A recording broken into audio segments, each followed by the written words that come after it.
एक बच्चा किताबों से ज्यादा इतिहास में खोया रहता था।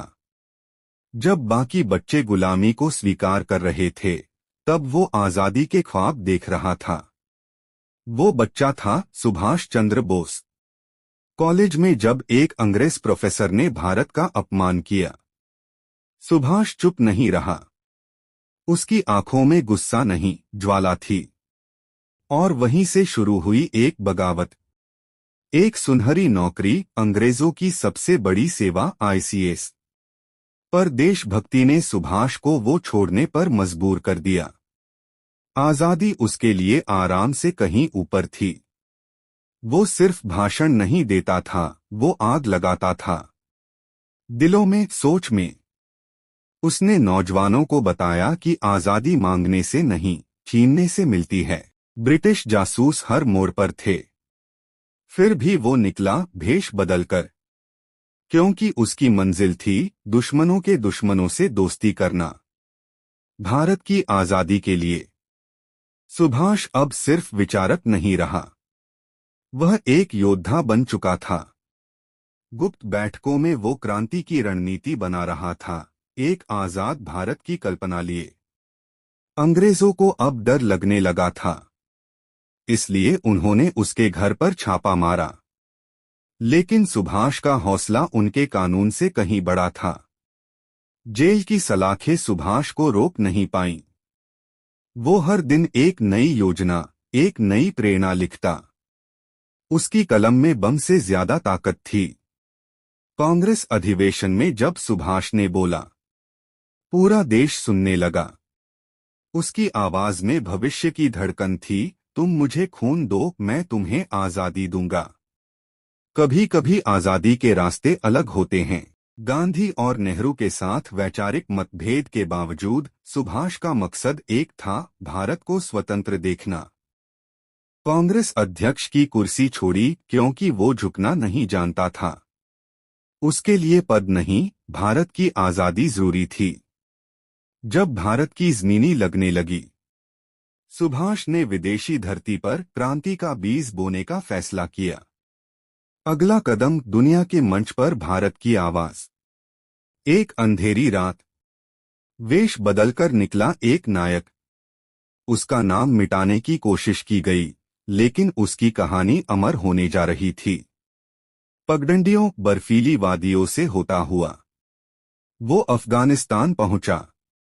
हर कदम आजादी के लिए एक कसम थी। यात्रा का अगला पड़ाव, जर्मनी। एक नया मोर्चा, नए हथियार। और सुभाष का एक ही लक्ष्य, अंग्रेजों को उनकी ही चाल से हराना।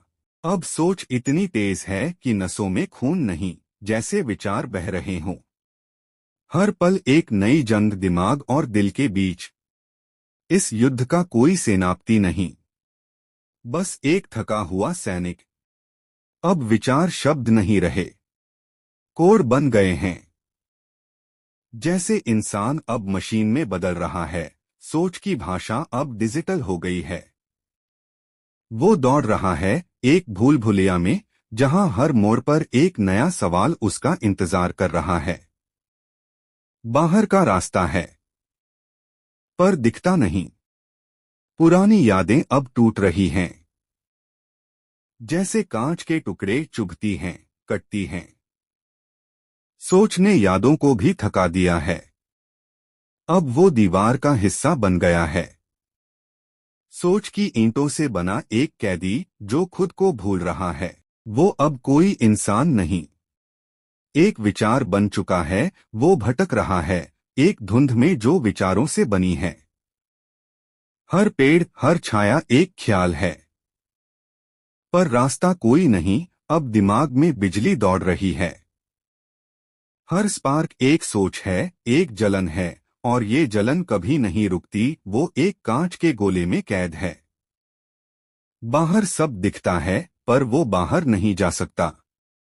सोच की जेल सबसे खूबसूरत लेकिन सबसे खतरनाक होती है। अब उसकी सोच इतनी बढ़ गई है कि वो खुद ही कई रूपों में बंट गया है। हर क्लोन एक अलग विचार है, पर असली कौन है? दर्पण के बीच वो खुद को देखता है, हजारों रूप, हजारों शक्लें। सोच अब पहचान को निगल चुकी है। एक चमकता गोला मिलता है जिसमें बस शांति है। न कोई सवाल न कोई जवाब, बस मौन। वो खुद को देखता है, अतीत की परतें गिर रही हैं, जैसे हर सोच ने एक नया रूप गढ़ा हो।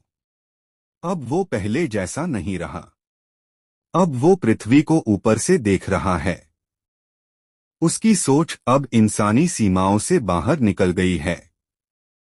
स्मृतियों और भविष्य की कल्पनाओं का तूफान, जहां हर दृश्य उसकी आत्मा को झकझोर देता है। अब वो शांत है। ब्रह्मांड के बीचों बीच सब कुछ घूम रहा है, पर वो स्थिर है। सोच ने उसे रोक दिया या आजाद कर दिया।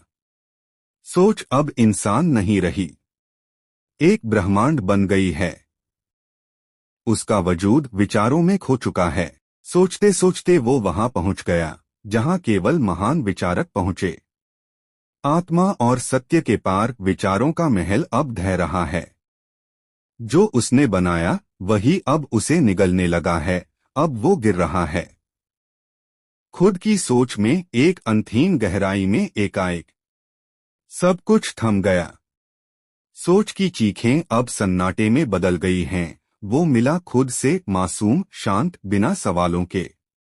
शायद यही अंतिम उत्तर है। वक्त पीछे चलने लगा है, जैसे सोच ने समय को भी झुका दिया हो।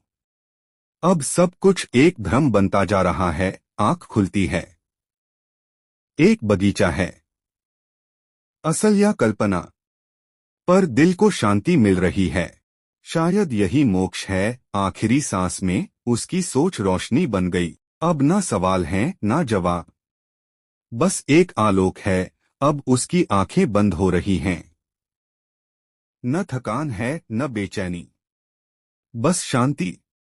24 घंटे की सोच अब एक अनंत नींद में बदल गई है।